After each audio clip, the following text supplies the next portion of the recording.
Warahmatullahi wabarakatuh.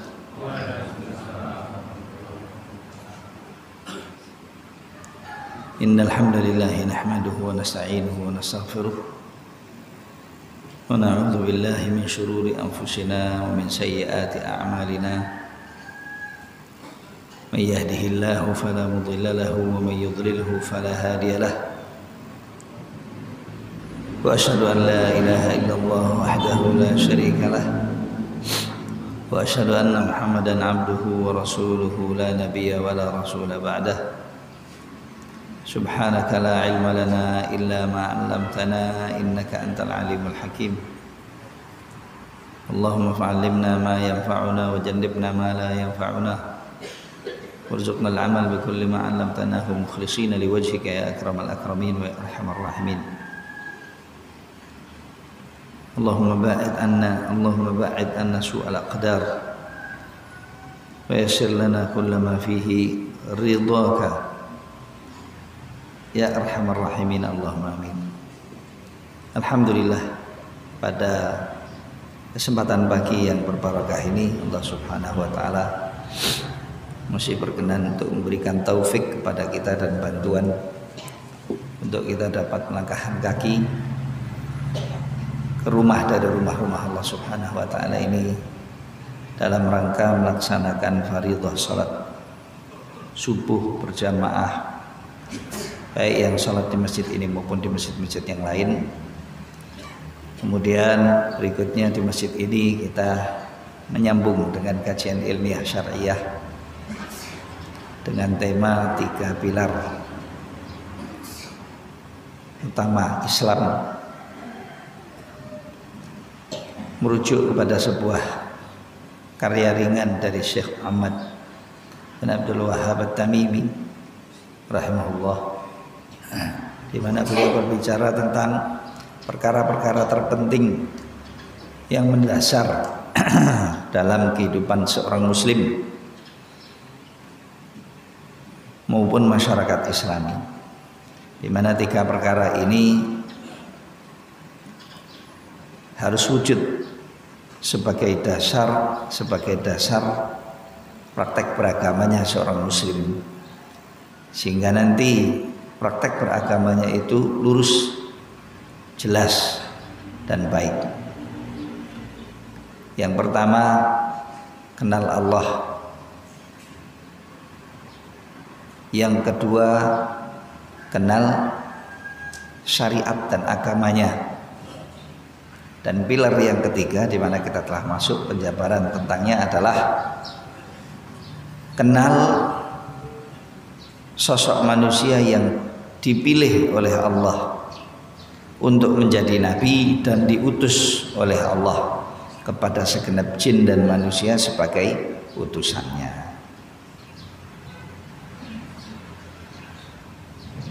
Beliau adalah Muhammad bin Abdullah bin Abdul Muttalib bin Hashim, dari golongan Quraisy, dari kabilah Quraisy, termasuk usul Arab, dan dari keturunan Nabiullah Ismail ibn Ibrahim alaihi wassalatu wassalam.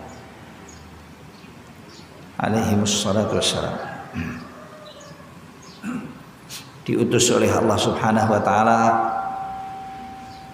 umurnya 40 tahun dan wafat umurnya 63 tahun Hijriyah. Mungkin kalau Masehinya 61 tahun umurnya wafat Rasulullah SAW, sedang beliau berumur 61 tahun. Allah Subhanahu wa taala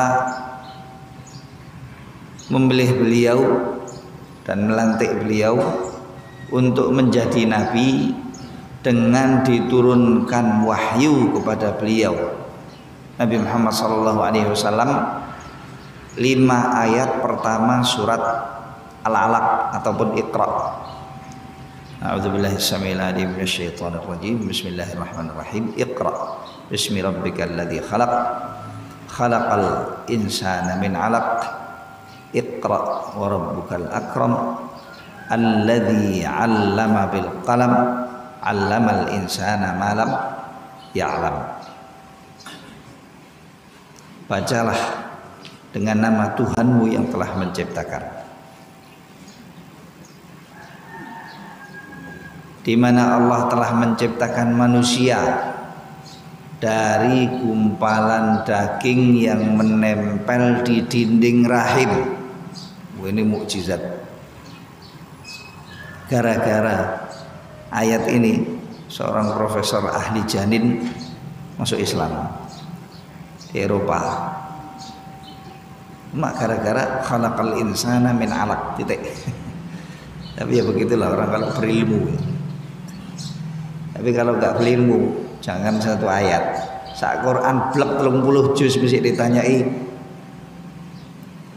berapa juz lagi.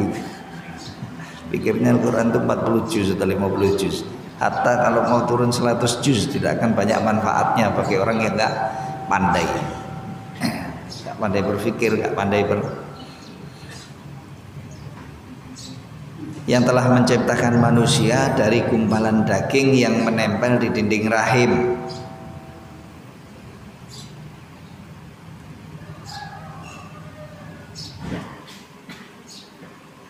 Bacalah dengan menyebut nama Tuhanmu yang maha pemurah.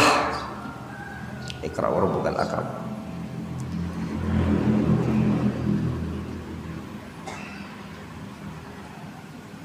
Iqra wa rabbukal akram alladzi 'allama bil qalam, yang telah mengajarkan ilmu dengan perantaraan pena.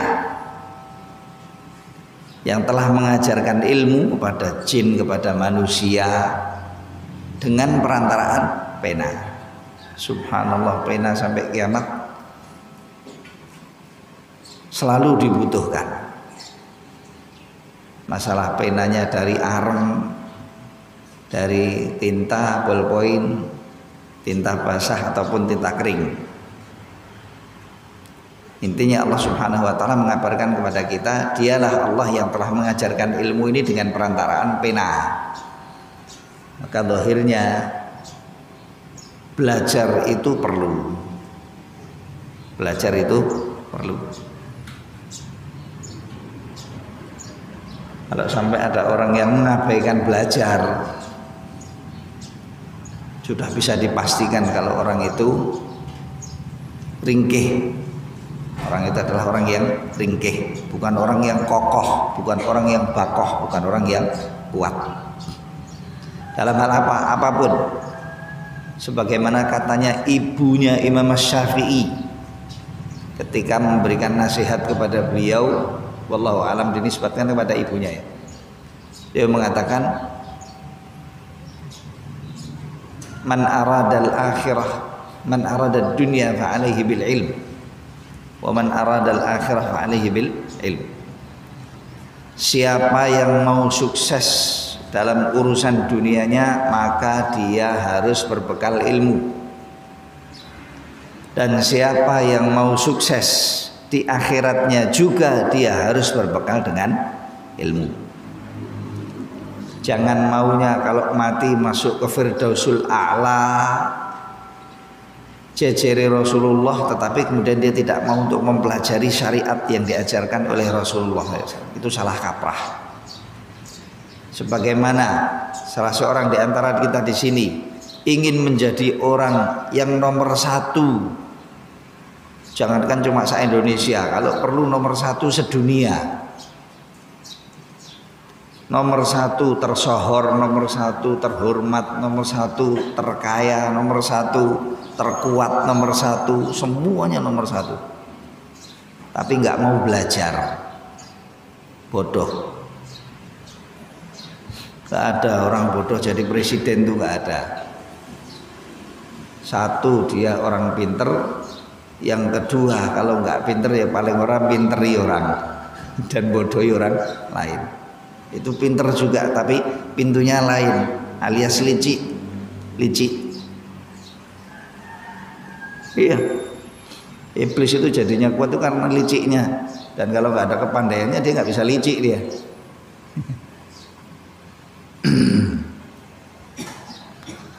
Maka kuncinya kesuksesan dunia dan akhirat ada pada ilmu. Ya. Terima kasih Pak. Ada pada ilmu. Siapapun orangnya, apa dengan ilmu sudah bisa dipastikan adalah nggak mungkin jadi kokoh, nggak mungkin jadi pakoh, nggak mungkin. Makanya ayat pertama turun kaitannya dengan ilmu. Allamal insa alladzi 'allama bil qalam. Dialah Allah yang telah mengajarkan ilmu ini dengan perantaraan pena. Maka jalannya ilmu ya sinau Pak. Jalannya ilmu belajar. Masuk ke kutab, masuk ke raudhah, masuk ke kutab, masuk ke madrasah. Meskipun itu nggak ada di zaman Nabi Sallallahu Alaihi Wasallam, baru diadakan oleh para salafus soleh yang datang di kurun kedua atau ketiga hijrah. Sebelumnya zaman Nabi itu nggak ada Raudhatul Atfal itu reneng. Yang meneh PAUD TK nggak ada.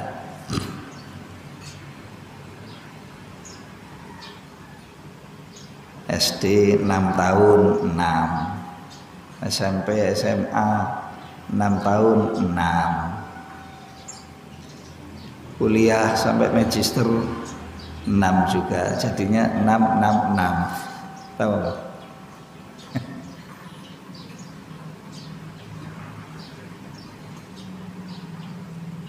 Hati-hati makar Zionis. Baik, dari raudhah kemudian masuk ke kutab, kemudian masuk ke madrasah. Umur masih kecil-kecil masuknya raudhah, umur sudah mulai dewasa masuknya ke kutab, sekolahan-sekolahan, kalau di sini sekolahan.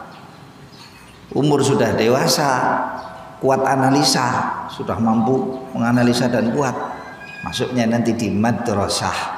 Madrasah itu ini seperti sekolahan, tapi kalau di sini hitungannya seperti sekolah tingginya sama universitas. Belajar. Kalau nggak belajar, ilmu nggak akan bisa didapati. Namun Allah Subhanahu wa Ta'ala itu dari kebiasaan sunnatullahnya terkadang melakukan perbuatan-perbuatan tertentu yang berbeda dari sunnahnya. Fungsinya untuk menunjukkan bahwasanya Tuhan kita Allah itu bisa berbuat apapun yang dikehendaki olehnya. Allah menciptakan Adam umpamanya alaihi salatu wassalam tanpa bapak, tanpa ibu. Allah menciptakan Hawa tanpa ibu. Allah menciptakan Isa tanpa bapak alaihi salatu wassalam, tanpa bapak. Itu di luar kebiasaan. Karena di luar kebiasaan namanya apa? Luar biasa. Lah itu mukjizah. Sesuatu yang luar biasa pun Allah mampu untuk melakukannya. Wajarnya manusia itu lahir dari bapak dan dari ibu toh. Allah menciptakan matahari itu terbit dari sana, tenggelam di sana. Allah menciptakan matahari, Allah menciptakan matahari dan bulan. Itu enggak saling kejar-kejaran. La syamsu yanbaghi laha an tudrikal qamara wal lailu sabiqun nahar. Matahari itu ra iso ngoyak-ngoyak bulan ya ra iso ngoyak-ngoyak matahari. Masing-masing ada jalur putarnya. Nggak keluar itu nanti dari dari jalur-jalur itu nggak keluar. Tetapi nanti kadang-kadang terjadi ciptaan-ciptaan yang tidak biasa. Apa? Matahari nutupi bulan, jadi gerhana bulan. Matahari bulan nutupi matahari, jadi gerhana matahari. Saat itu bisa dihitung dan masalah bisa dihitung atau tidak bisa dihitung monggo, tapi yang penting kan itu tidak wajar dan tidak biasa. Kejadiannya sekarang bisa dihitung, nanti suatu saat akan terjadi dengan tanpa hitungan. Bahkan matahari yang biasa timbul terbit dari timur tenggelam di barat, pada waktunya nanti akan berbalik terbit dari barat. Wallahu alam, peneliti-penelitinya di NASA maupun yang lain mau tidak mau harus mengakui hal itu. Padahal sudah jutaan tahun terbitnya ya dari sana, ya tenggelamnya ke sana. Tapi nanti pada waktunya dia akan terbit dari sana. Ya mumetnya udah piye terbitnya dari sana gimana? Untuk menunjukkan bahwasanya Allah Maha mampu atas segalanya. Bisa nggak ngajari Allah Subhanahu wa taala menciptakan orang tidak belajar tapi jadi pinter tiba-tiba? Apa bisa? Bisa.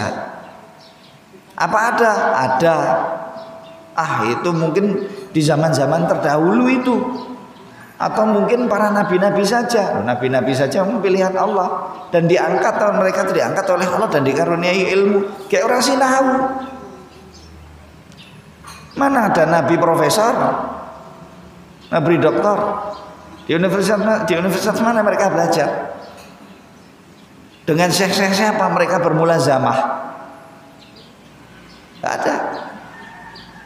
Tapi dikaruniai oleh Allah Subhanahu wa taala ilmu breng, lalu jadi nabi, dan ilmunya paling dalam dari semua personil umatnya. Nggak ada seorang pun yang ilmunya bisa menyamai nabi tersebut, apalagi melebihi nabi.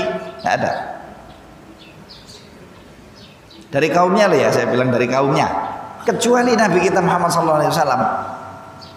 Dari seluruh personil umatnya, Arabnya, Ajamnya, Eropanya, Asianya, Afrikanya, Australianya, Amerikanya, nggak ada seorang pun yang bisa meninggi Nabi Muhammad SAW atau menyamai Nabi Muhammad SAW sampai nanti hari kiamat. Nggak ada yang ilmunya setara dengan Nabi Muhammad SAW, apalagi lebih tinggi, meskipun mau menjunjung gelar-gelar setinggi apapun juga nggak bisa meninggi Nabi Muhammad SAW dalam urusan din. Tapi kalau dalam urusan dunia, Rasulullah SAW sendiri yang mengatakan, antum a'lamu bi umuri dunyakum, kalian lebih paham, lebih ngerti dengan urusan-urusan dunia kalian. Tapi kalau urusan agama, ilmu agama, nggak ada seorang pun yang ilmunya menyamai Rasulullah, mendekati Rasulullah, bahkan meninggi dari Rasulullah. Kalau sampai ada yang berani ngaku, waduh, parah berat itu. Maka ada orang-orang di zaman ini pun, Pak, tangi turu itu bisa hafal 30 juz. Saya punya teman sendiri, sudah berapa kali saya sebutkan di sini. Turu Pak, turu, orang nganggo sinau. Padahal kita tahfidz muangel, jenengan pernah tahfidz? Apalagi yang sudah tua-tua sepuh-sepuh ini. Apalan sekarang di masjid baru beranjak pulang, durung tekan omah iki selali. Apa yo mau yo gitu. Belum sampai rumah. Astagfirullah, apa ya tadi ya? Ini tidur, bangun tidur itu langsung 30 juz hafal, encer, cer.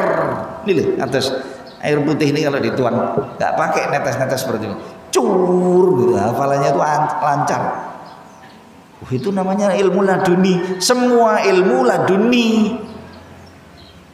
Semua ilmu itu dari sisi Allah. Tidak ada ilmu yang datang tidak dari sisinya Allah, itu nggak ada. Semuanya dari Allah. Makanya Allah menyebut wa ma utitum minal ilmi illa qalila. Tidaklah kalian diberi. Siapa yang beri? Ya Allah. Siapa lagi? Oh, yang menciptakan Anda dan jagat raya ini Allah kok. Yang punya juga Allah dan yang mengatur juga Allah. Maka sedalam apapun, sebesar apapun, seluas apapun ilmunya, wawasannya, pengetahuannya, itu pemberian dari Allah Subhanahu wa taala. Wah, saya yang belajar, saya sampai nggak tidur-tidur, iya. Kalau Allah nggak berkehendak, jangankan Anda nggak tidur-tidur, Anda belajar sampai mati sekalipun nggak akan mendapatkan ilmunya, buntet. Tetapi Allah yang membukakan bagi kita. Makanya Allah menyebut wa ma utitum, kalian tidak diberi oleh Allah dari ilmu-ilmu yang ada ini illa qalila, kecuali sangat sedikit. Kecuali sedikit. Maka semua ilmu yang dipelajari oleh orang itu karunia dan pemberian dari Allah Subhanahu wa taala, dan Allah nggak zalim. Memang ada di antara kita yang belajarnya sedikit tapi dapat ilmunya banyak. Lah Allah berkehendak seperti itu. Tetapi yang hafalannya agak lambat, yang fahamnya agak lambat, ketika belajar sering belajar tapi nggak faham-faham, atau sering belajar tapi nggak hafal-hafal, jangan putus asa, orang popo. Terus saya Pak, jangan dikira upayanya dan usahanya sia-sia. Aku Ustaz mau pengajian kayak Ustaznya ora teko ado-ado. Jangan dikira Anda kecilik pengajian itu Anda pulang nol. Aku janjane kangen lho karo Ustaznya kayo. Sama Ustazah itu fulan atau fulana. Penyampaiannya bagus, ilmiah, dan saya dapat banyak hari ini ora teko. Aku tiwas teko ado-ado, udan-udan. Pagi-pagi saya tinggalkan pekerjaan, saya tinggalkan rumah, tekan gini diganti Ustaz Rio atau nggak ada Ustaznya malah perai. Jangan dikira kecilek Anda itu kemudian jadi seperti kecilek Anda dalam urusan dunia. Tidak mungkin gara-gara kecilek itu kemudian Allah Subhanahu wa taala akan berbuat sesuatu. Itu kalau kecilek. Kalau nggak kecilek, datang menuntut ilmu dari jauh, berkorban. Meskipun dia ada yang sampai gini-gini ini dari capeknya mungkin ya, beliau ngantuk-ngantuk gitu sampai tidur-tidur. Ngantuknya dan tidurnya di sini jauh lebih baik daripada kalau dia ngantuk dan tidur di hotel bintang 5. Bukan jauh lebih baik, nggak bisa untuk dibandingkan, nggak bisa untuk dikiaskan, tidak bisa untuk dikiaskan.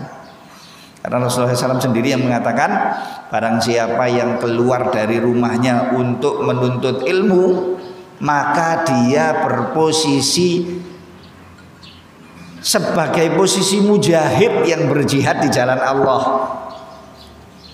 Kama sallallahu alaihi wasallam. Sebagaimana posisinya sosok seorang mujahid, pejuang yang berjuang di jalan Allah, posisinya tuh. Maka ngantuknya, tidurnya itu semuanya nilainya jihad. Cuma tolong jangan datang ke sini untuk ngantuk. Ayolah, namanya kan kita juga mujahid, pejuang. Kita diempet, nggak fokusnya diempet, ngantuknya diempet, capeknya diempet gitu ya. Cuma sampai jam 6. Baik. Ilmu kalau nggak dipelajari nggak datang, itu sunnatullahnya. Tetapi kalau Allah berkehendak, ada orang yang nggak belajar diberi oleh Allah ilmunya, ada. Cuma kan itu di luar biasa, maksudnya di luar kebiasaan. Nah, urusan ilmu itu mesti gini Pak, sampai anjel ya.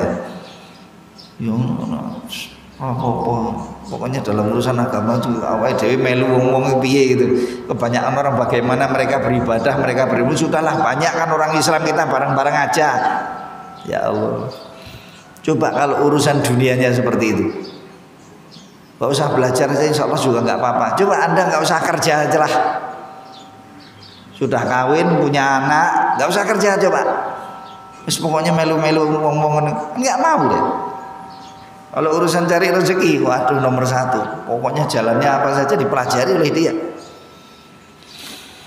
Tuntutannya apa saja didatangi oleh dia. Tapi kalau untuk ilmu, tuntutannya jangankan yang berat, tuntutan biasa saja bagi dia beban. Akibatnya orang-orang seperti ini minim ilmunya. Ya kalau sudah minim ilmunya, tadi saya katakan ringgih. Maka ilmu harus dipelajari. Itu sebab Imam Bukhari rahimahullah ta'ala di dalam kitab sahihnya, pada kitabul ilmi beliau menyebut di awalnya, innamal ilmu bit ta'allum wa innamal hilmu bit tahallum. Ilmu itu hanya bisa didapati dengan belajar. Dan sifat lemah lembut juga akan bisa terjadi pada seseorang dengan cara membiasakan diri. Siapa yang mau jadi sifatnya lemah lembut, hendaknya dia membiasakan diri dengan lemah lembut. Siapa yang mau ilmu juga dia harus membiasakan diri dengan ilmu. Digoleki ilmu itu, dicari, dituntut. Ya. Nah, ini yang dikatakan oleh ibunya Imam Syafi'i ya. Siapa mau sukses dunia, ya hendaknya dia menuntut ilmu. Siapa yang mau sukses akhirat juga dia hendaknya menuntut ilmu. Nanti sukses insya Allah dia. Masalah kesuksesannya rankingnya 1, 2, 3, 4, 5, 6 itu terserah Allah memberinya karunia kepada kita. Tapi tentunya dalam belajar ilmu itu, satu, kita berbekal keikhlasan niat, dan yang kedua caranya dalam belajar harus benar, dan yang ketiga ilmu yang sudah kita pelajari itu harus kita praktek amalkan sehingga ilmunya berbarokah pada kita.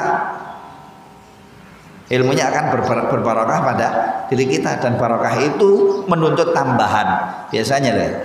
Itu sebab sebagian ulama kita mengatakan man amila bima alim awrathahu Allahu ilma ma lam ya'lam.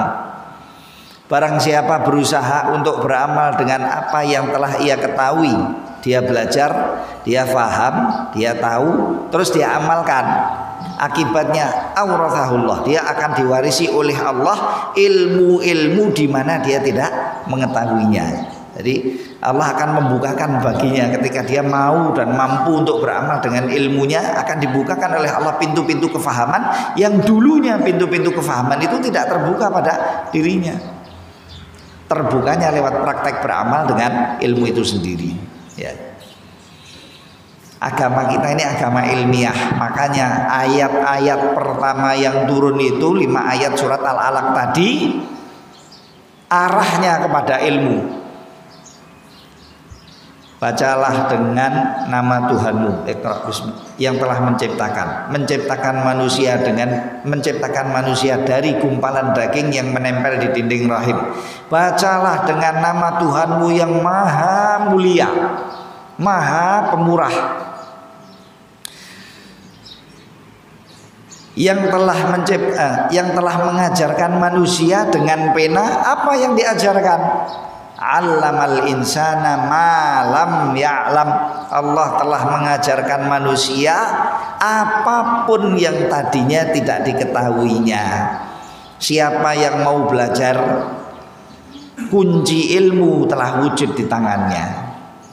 Siapa yang mau belajar, kunci ilmu telah wujud di tangannya, maka dia tinggal buka klek dengan kunci ilmu itu tadi. Pintu-pintu ilmu akan dibukakan oleh Allah bagi mereka. Dan ini kaidah umum ya Pak ya. Ini kaidah umum. Siapa saja orangnya, yang penting mau belajar, insya Allah dia akan tahu. Siapapun orangnya, meskipun muslim, meskipun mukmin, kalau malas belajar, maka dia akan tetap mengusung suatu titel yang memalukan, namanya titel bodoh. Titel bodoh. Saya muslim loh Pak. Islam itu kan sudah kepandaian, saya tahu. Islam itu adalah merupakan ilmu dan kepandaian yang luar biasa. Karena itu syarat diterimanya amal. Tetapi berikutnya, jangan cuma label Islam toh yang Anda miliki. Makanya Rasulullah SAW itu menyebut al-mu'minul qawi khairun. Seorang mukmin yang kuat itu lebih baik dan lebih dicintai oleh Allah ketimbang mukmin yang lemah. Ya. Seorang mukmin yang kuat lebih disukai, lebih baik dan lebih disukai oleh Allah daripada mukmin yang kuat. Apanya yang kuat? Imannya. Kuat imannya. Lah kuat iman itu nggak akan terjadi tanpa kokohnya ilmu. Orang awam saja nggak mau menambah kemampuan ilmiahnya, akibatnya imannya jadi ringkih.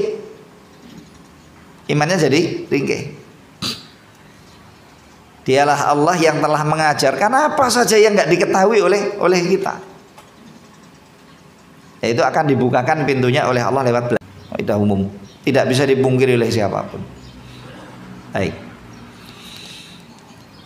Jadi Nabi Shallallahu Alaihi Wasallam itu dilantik oleh Allah menjadi sosok seorang nabi dengan diturunkan kepadanya dengan diturunkan kepada beliau 5 ayat pertama surat Al-Alaq ini.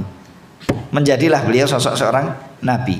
Wa ursila bil muddatsir, dan Allah telah mengutus beliau kepada umatnya dengan surat Al-Muddatsir. Firman Allah Subhanahu wa taala, a'udzubillahi minasyaitonir rajim. Bismillahirrahmanirrahim. Ya ayyuhal muddatsir, hei orang yang berselimut. Hei orang yang kerukupan, muddatsir begini, kerukupan dengan selimut, dengan selendang. Bangunlah, bangkitlah, fa'anzir, berikanlah peringatan kepada siapa? Semua orang. Berikanlah peringatan kepada semua orang. Fa'anzir. Wa rabbaka fakabbir, dan Tuhanmu agungkanlah dia. Agungkan Tuhanmu. Katakan Allahu Akbar, dan kita diajari untuk mengatakan Allahu Akbar ping pira Pak? Sedinten Pak? Berapa kali itu?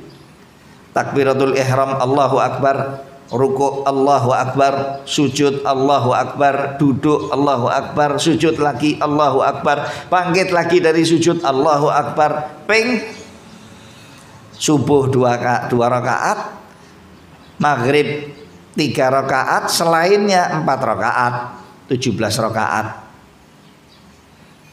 setiap hari. Belum kalau salat rawatib qabliyah dan ba'diyah, belum kalau dia salat duha, belum kalau dia salat syuruk, belum kalau dia salat qiyamul lail, belum kalau dia salat ini salat tiap saat Allahu Akbar, Allahu Akbar, Allahu Akbar.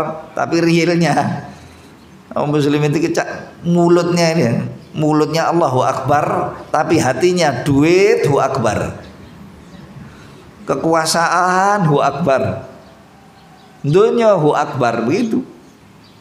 Kenapa? Balik lagi tadi, ilmu minim. Bisa jadi ilmunya minim. Ada pula jenis-jenis orang dibukakan oleh Allah baginya wawasan ilmiah, tapi nggak mau beramal dengan ilmunya.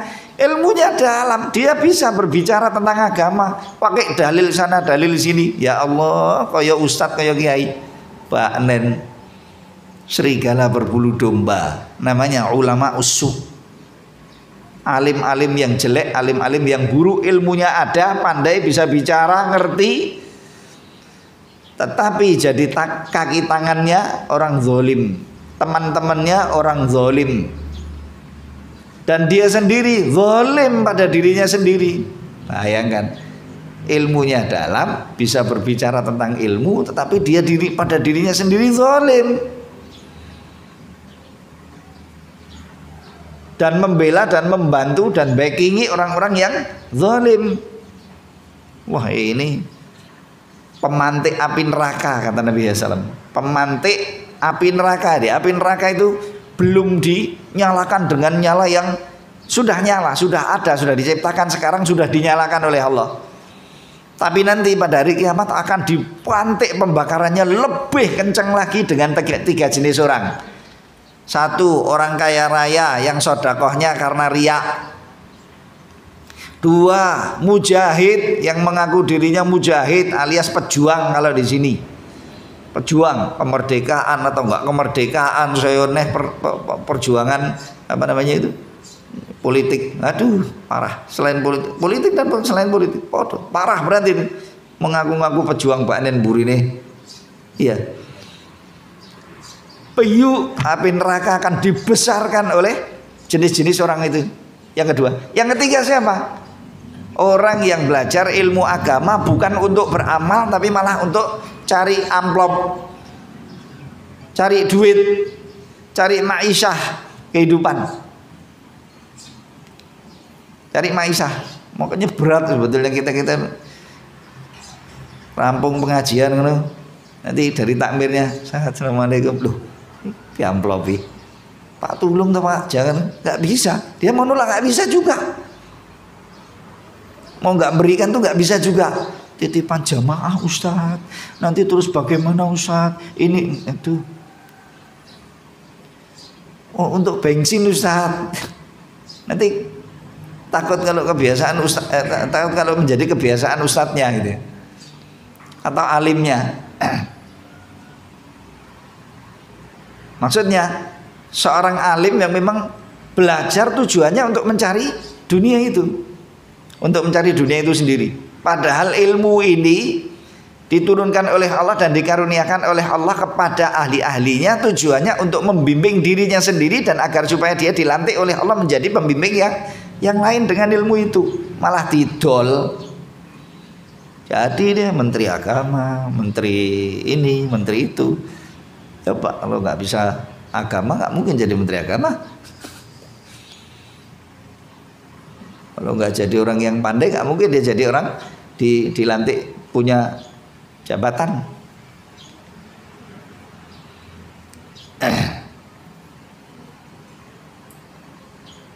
Ini orang yang ketiga. Orang kaya sedekah, riya, mujahid, berjuangnya untuk mencari dunia. Orang alim jual agama. Tiga ini nanti bakal menjadi gasnya. Kalau kompor gas itu gasnya itu buhur. Rokok itu nanti akan dibesarkan lewat mereka-mereka itu. Kira-kira loh, kalau namanya pembesar api neraka dibakar terakhir apa dibakar yang pertama? Nah, yang pertama kemudian bahan bakarnya, ya bahan bakarnya. Naudzubillah min dzalik. Naudzubillah min dzalik. Mudah-mudahan Allah menjaga kita semuanya. Allahumma amin.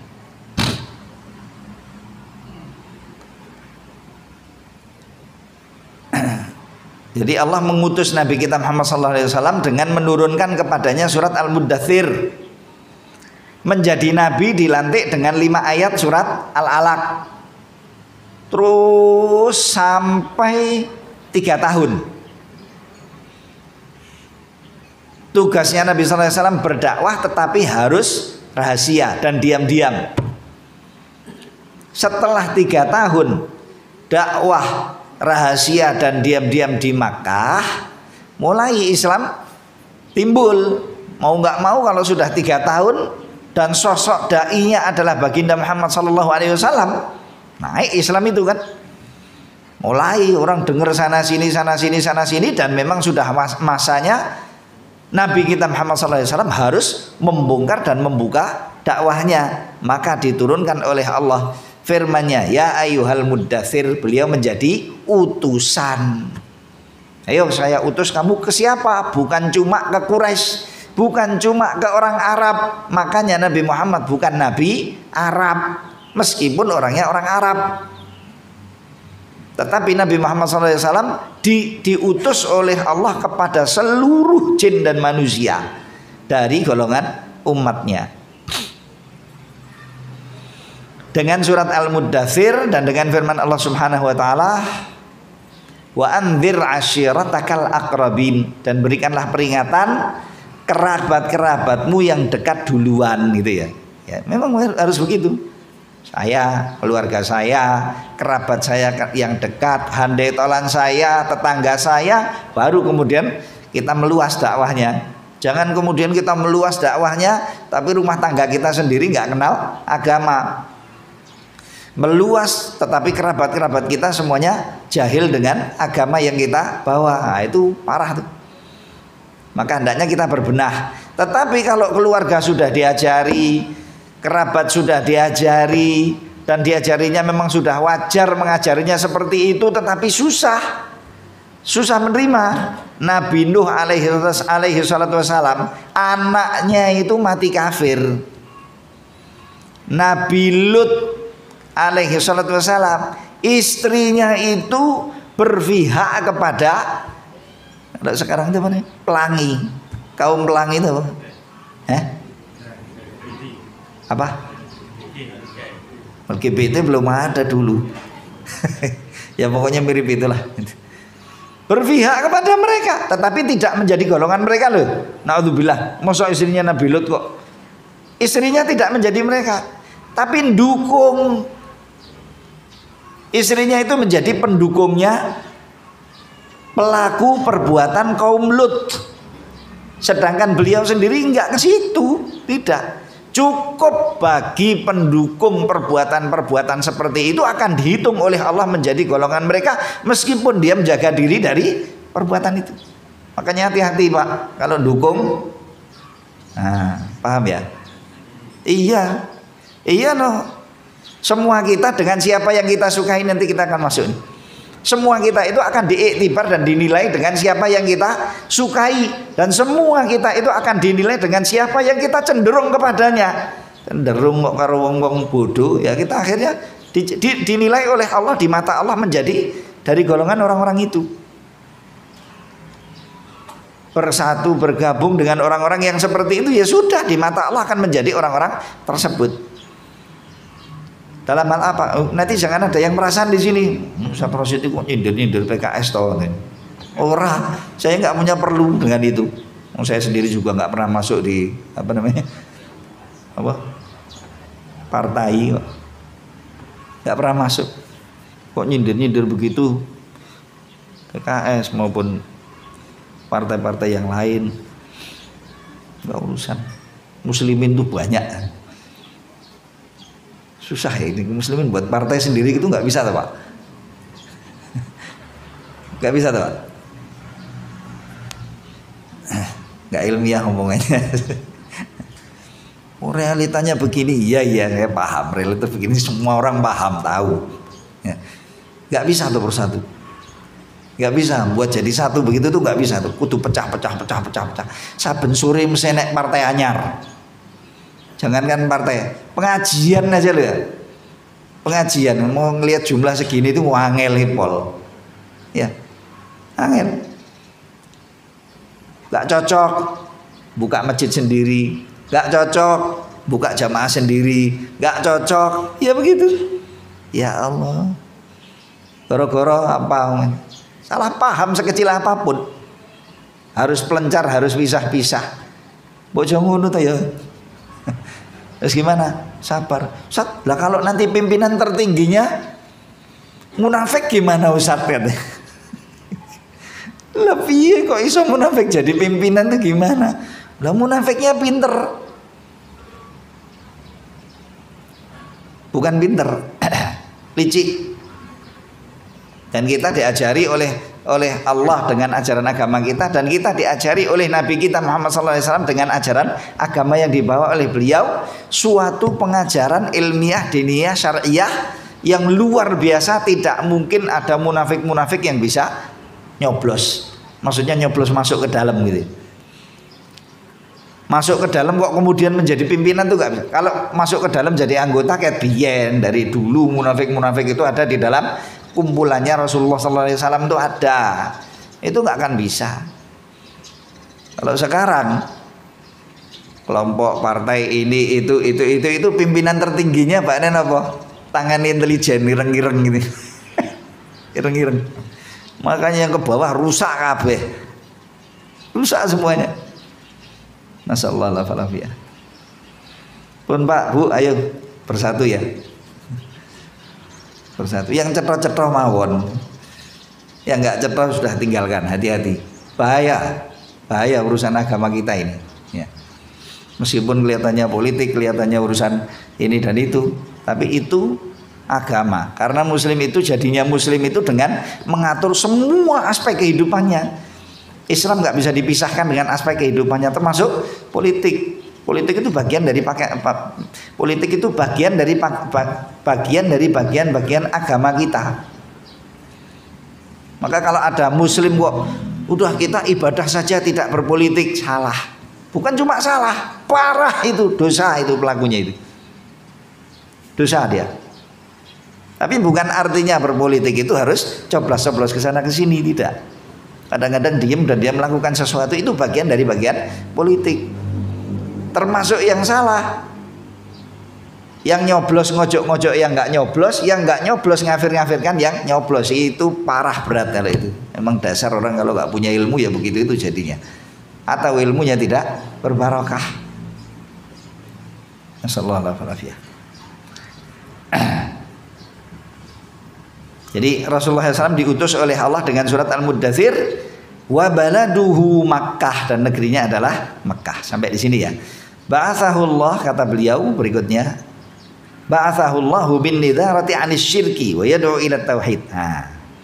Berikutnya, Allah Subhanahu wa taala telah mengutus nabi kita Muhammad sallallahu alaihi wasallam untuk berdakwah di tengah-tengah kita, antara jin kita dan manusia kita sampai nanti hari kiamat, dengan satu dasar dakwah yang paling pokok, yaitu menyeru kepada tauhid dan mencegah dari kesyirikan. Dan hal ini adalah merupakan dasar pokok dakwah para nabi dari sebelum Nabi kita Muhammad SAW, yang para nabi yang pertama hingga Nabi kita Muhammad SAW. Wa laqad ba'athna fi kulli ummatir rasulan, dan kami telah mengutus pada setiap umat sosok utusan kepada mereka. Dakwahnya apa? Ani'budullaha wajtanibut taghut. Hendaknya kalian itu hanya beribadah kepada Allah dan jauhilah segala yang melampaui batas, yang memerintahkan kepada kekufuran, kesyirikan dan kejelekan. Diistilahkan di dalam Al-Quran kita sebagai taghut. Orang kok menobatkan diri menjadi Tuhan, itu namanya taghut. Orang kok menobatkan diri menjadi sang pengatur jagat atau pengatur negeri, tidak sesuai dengan aturan sang pencipta, nabrak aturan sang pencipta, salah. Jangankan pimpinan negeri, pimpinan negara, pimpinan RT sekalipun, kalau sampai dia berani meletakkan suatu aturan kok bertentangan dengan aturannya Allah dan Rasulnya, diberitahu dan diingatkan, tapi dia ngeyel dan tetap mengatakan ini boleh, ini baik. Loh, iki lo ayatnya kalau cetok Pak, kalau ini nggak boleh. Ini lo hadisnya cetok, kalau ini dilarang oleh baginda Nabi SAW. Alas, nggak apa-apa. Udah gini aja, pokoknya jalan begini aja. Itu agama itu nggak ada urusannya dengan politik gitu.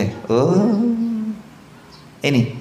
Meskipun satu masalah, maka dia berhak untuk memikul julukan jelek dan buruk di hadapan Allah sebagai taghut. Jangan alergi dengan sebutan taghut. Meskipun kemarin sempat dirame-ramekan. Awas, itu termasuk indikator orang-orang yang garis keras dan orang-orang itu yang togut. Kowe dhewe sing togut bilang. Kenapa? Itu istilah syar'i kok. Apa? Anda mau menghapus itu? Siapapun yang berani menghapus itu dari Al-Quran dan dari istilah-istilah syariah yang ditetapkan oleh baginda Nabi Muhammad SAW, maka betul-betul dia telah melampaui batas dan dia adalah taghut. Siapapun yang melampaui batas dalam pengertian bahasa Arab masuk dalam kategori tagha. Tagha itu artinya orang yang melampaui batas. Kalau melampaui batasnya sudah kelewat, namanya taghut. Coba bapak-bapak, ibu-ibu perhatikan, ada nggak orang yang melampaui batas lebih kelewat daripada orang yang menobatkan diri sebagai Tuhan? Tuhan itu kan yang menciptakan. Tuhan itu kan yang berkuasa. Dan Tuhan itu kan yang mampu mengatur. Dulu sudah saya sampaikan ya. Mereka yang menobatkan diri jadi Tuhan itu bisa menciptakan apa? Bisa menciptakan apa? Dari ciptaan-ciptaan yang ada ini bisa menciptakan, maaf, bahasa kotornya itu menciptakan upil sama kotoran mata, kotoran itu juga bisa loh. Nyiptakan laler nggak bisa, nyiptakan nyamuk nggak bisa, nyiptakan bakteri kecil-kecil nggak bisa. Itu ciptaannya Tuhan. Coba dia suruh menciptakan dari awal, nggak bisa. Ya paling otak-atik apa namanya itu? Apa kimia itu? Yang kerjanya otak-atik. Apa? Apa tadi? Ya, iya bukan apoteker. Kalau apoteker lah obat.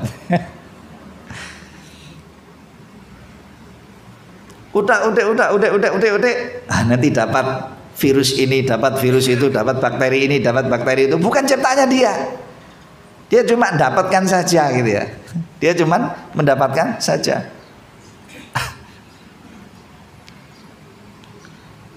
Udah laborat itu loh. Apa namanya? Dia nggak mampu untuk menciptakan ciptaan sekecil itu aja nggak bisa loh, kok menobatkan diri menjadi Tuhan loh. Enggak Ustaz, nggak pernah ada di sini yang menobatkan diri menjadi Tuhan. Oh, dasar memang kurang ilmu, memang kurang ilmu. Sekali lagi, apapun yang sudah menjadi ketetapan aturan Allah dan Rasulnya, kalau sampai ada yang nabrak dan menyelisihi dengan sengaja, kalau nabrak menyelisihi tidak sengaja diingatkan balik lagi, itu masih nggak kelewat. Orang yang maksiat itu melampaui batas. Orang kalau sudah berani maksiatnya nabrak aturan Allah, Allah bilang ini haram kok dia bilang tidak haram, ini baik, ini boleh. Allah bilang ini wajib, dia bilang tidak wajib, nggak usah diwajibkan. Allah sudahlah, itu wajib di padang pasir sana, itu zamannya Muhammad, zamannya Rasulullah dulu di sana. Sedangkan kita sekarang masyarakat modern, hidup di sini. Kurun kita berbeda dengan kurun mereka. Itu aturan lama, aturan sekarang harus kita adakan baru. Bertentangan menetapkan aturan, bertentangan dengan aturannya Allah. Satu masalah saja, melampaui batas sampai kepada pelampauan yang luar biasa. Kenapa? Dia dalam menetapkan aturan itu maksudnya untuk dirinya sendiri atau untuk dirinya sendiri dan rakyatnya? Untuk dirinya sendiri dan semua orang agar supaya diikuti toh. Nah, itu dia. Meletakkan aturan bertentangan dengan aturannya Allah dan Rasulnya, sudah berposisi atau memposisikan diri pada posisi Tuhan. Makanya dulu Fir'aun itu jadi Fir'aun dan mengatakan ana rabbukumul a'la, saya adalah Tuhan kalian yang paling tinggi. Bahkan mengatakan ma alimtu lakum ma alimtu lakum min ilahin ghairi, saya tidak pernah tahu adanya Tuhan bagi kalian selain diriku. Tuhan. Kalau telat makan kelaparan, kalau kekenyangan mules, habis kekenyangan maaf harus ke kamar mandi, BAB, BAK. Salah makan, sakit perut, lebih sering ke kamar mandi. Nanti sakit, flu, pilek, demam, sakit kepala, butuh bodrek. Ya, Tuhan butuh bodrek. Capek, Tuhan capek, perlu istirahat, perlu kawin, perlu ini, perlu itu. Tuhan apa itu? Menciptakan tidak, mengatur ya tidak, mengatur diri ini dewe ra iso. Buktinya pusing, pilek, sakit kepala. Belum nanti kalau kena penyakit-penyakit yang berat, pakaian makan, apa namanya, pencernaannya jebol, minumnya nggak bener, atau kebanyakan konsumsi cairan-cairan yang nggak beres, ginjalnya jebol. Nanti kasih makanan-makanan nggak beres juga, terus apa namanya, livernya masalah, pakaian ngerokok. Ininya masalah, apa namanya, paru-parunya masalah ya. Tuhan kok begitu, mengatur dirinya sendiri aja nggak bisa, apalagi mengatur yang lain. Yang ketiga, meletakkan hukum. Meletakkan hukum, dia hanya bisa berkuasa di rumah tangganya saja, di RT-nya saja, di RW-nya saja, di apa namanya, desanya saja, di kecamatannya saja. Dia hanya bisa berkuasa di daerahnya saja, dia hanya bisa berkuasa di negerinya saja paling banter. Coba kuasa-kuasanya dia dan aturan-aturannya dia bisa berjalan nggak di negeri yang lain? Nah, bisa. Kalau Tuhan hukumnya berlaku di peringkat langit dan di peringkat bumi. Tuhan apa? Hukumnya cuma berjalan di negaranya. Fir'aun sekalipun, Fir'aun itu seliwat pak. Jangan mau jadi Fir'aun baru kita. Kenapa? Tohut. Sekali lagi hafalan pak, orang-orang bobo. Itu kalau pulang habis ini hati-hati nak ya. Kalau besar nanti kamu jangan jadi taghut, bilang. Enggak apa-apa. Kalau perlu tulis besar-besar di pintu rumah kita akses. Ya, aku berlindung kepada Allah jadi taghut.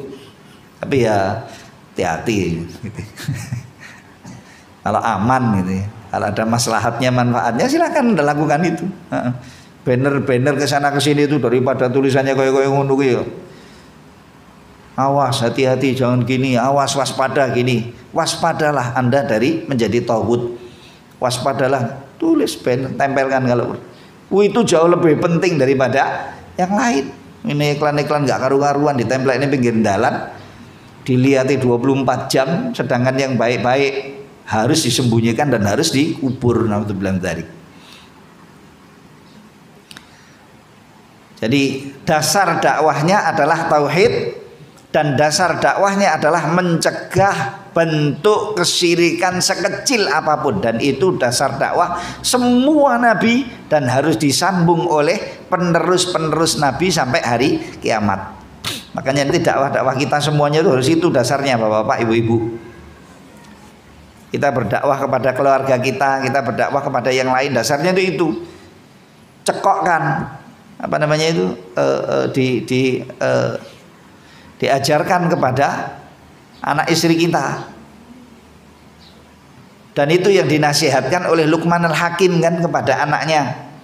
Luqman Al-Hakim, ya bunayya la tusyrik billah inna syirka la dzulmun azim.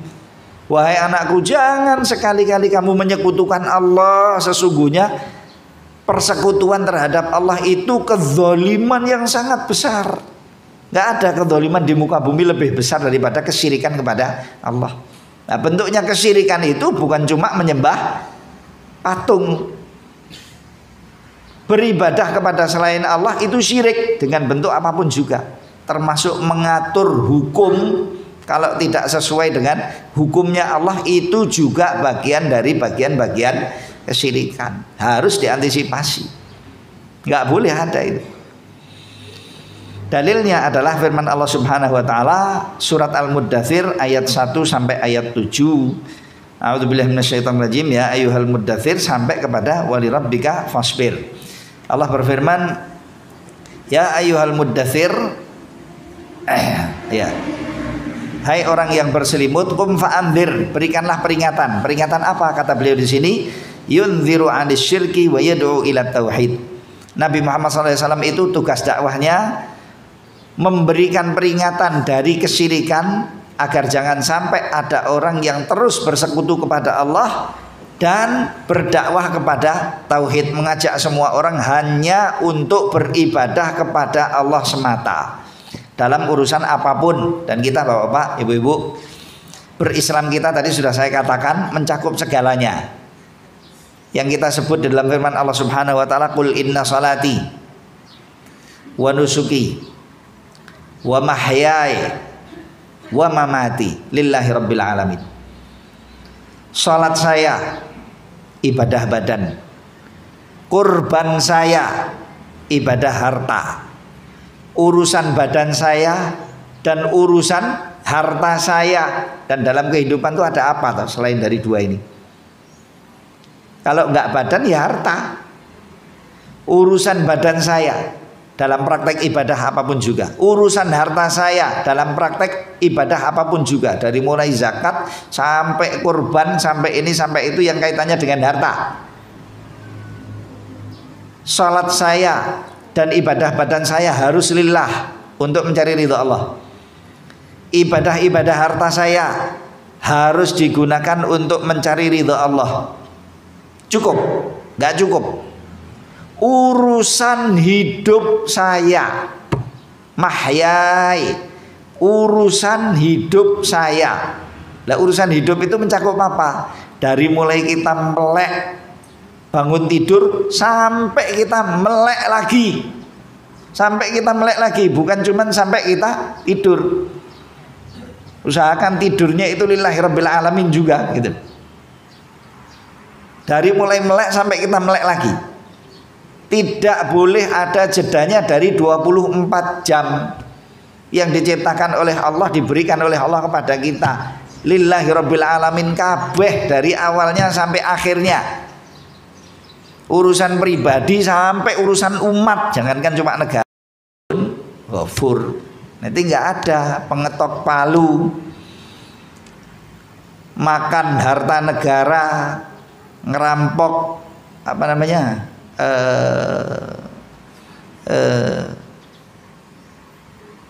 kepemilikan negara.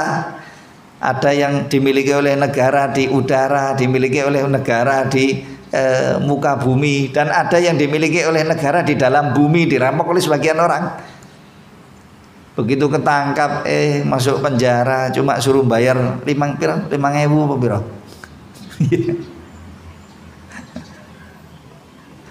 Yang Ngulanda di Bali dihukum berapa itu? Ya, nggak ada lagi, begitu-gituan nggak ada. Hukum-hukum tumpul ke atas tajam ke bawah itu nggak akan terjadi. Akan jadi baik semuanya kalau lillahi rabbil alamin, negaranya akan berubah. Baldatun thayyibatun wa rabbun ghafur. Mudah-mudahan negara kita seperti itu. Ayo, amin ya, sudah amin ya, saya dengar. Amin itu PR pokoknya. Iya betul. Nggak ngaminkan doa salah. Ngaminkan doa PR. Lo terus berat sekali, nggak mau berat jangan hidup sudah. Memang hidup itu cobaan kok. Nggak mau tenanan itu terus gelemnya opo gitu kan. Maunya apa kita itu? Merubah diri kita nggak mau, merubah keluarga kita nggak mau, risikonya berat, nggak mau risiko kuburan mawon Pak. Iya, kuburan mawon sudah nggak ada risikonya itu. Maksudnya secara fisik lo ya. Oh, secara ukhrawi ngeri lagi itu nanti. Kuburan itu parah berat itu. Urusan segalanya tuh di situ.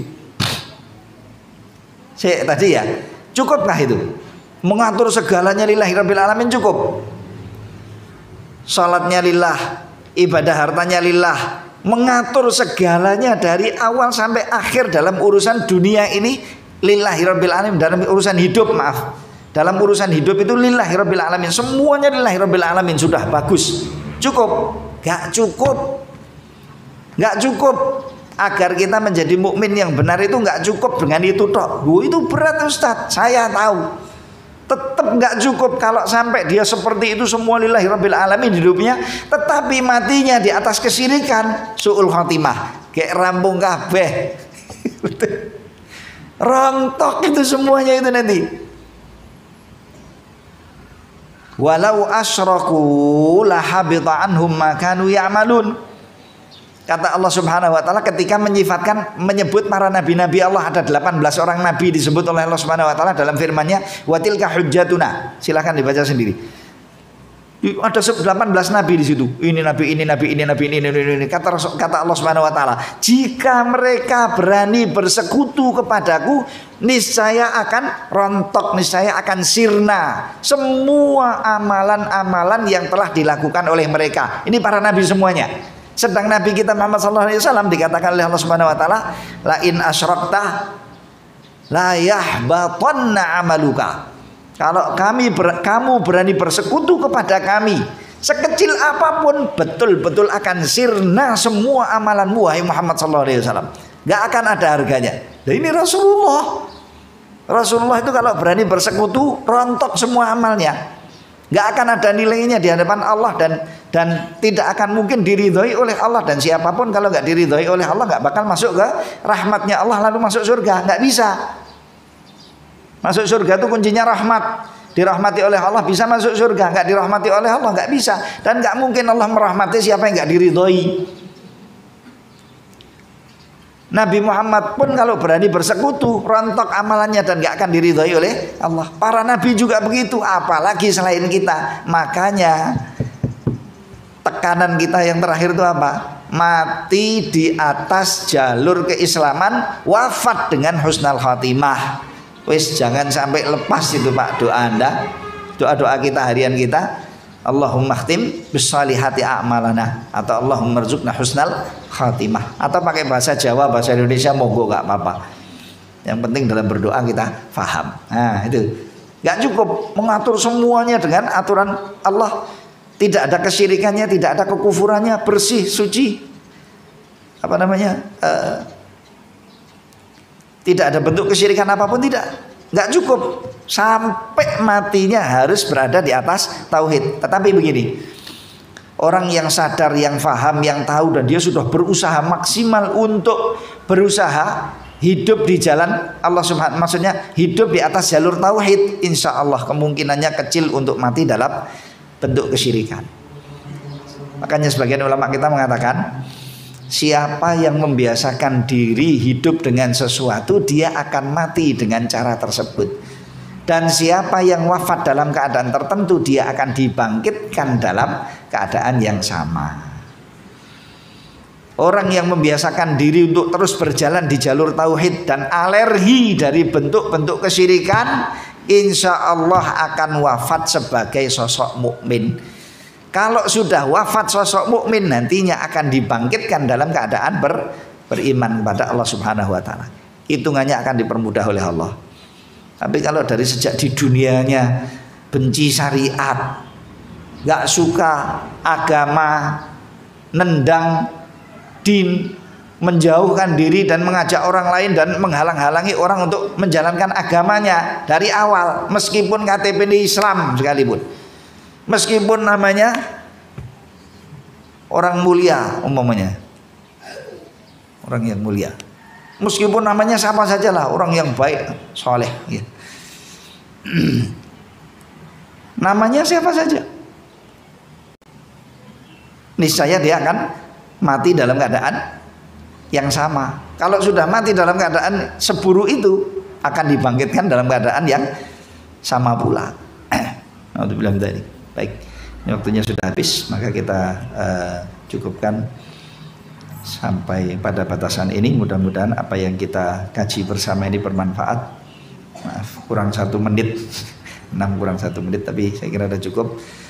Sekali lagi mudah-mudahan kajian ini bermanfaat untuk kita semuanya. Semoga Allah Subhanahu wa taala berkenan untuk ridho kepada kita, menjauhkan kita dari takdir-takdir yang buruk, menyelamatkan kita, memberikan taufik kepada kita untuk kita selalu bisa istiqomah, mengajarkan kepada kita ilmu-ilmu yang tidak kita ketahui, memberikan berkah kepada kita dalam ilmu-ilmu kita, membimbing kita dan mewafatkan kita dengan husnul khatimah. Dan semoga Allah Subhanahu wa taala memperbaiki urusan-urusan pribadi kita, keluarga kita, masyarakat kita, negeri kita, dan umat Islam seluruhnya, dan menjauhkan dari kita semuanya takdir-takdir buruk dan cobaan-cobaan yang berat, utamanya cobaan terhadap agama kita. Semoga agama kita selalu dijaga oleh Allah Subhanahu wa taala pada diri kita dan umat Muhammad sallallahu alaihi wasallam.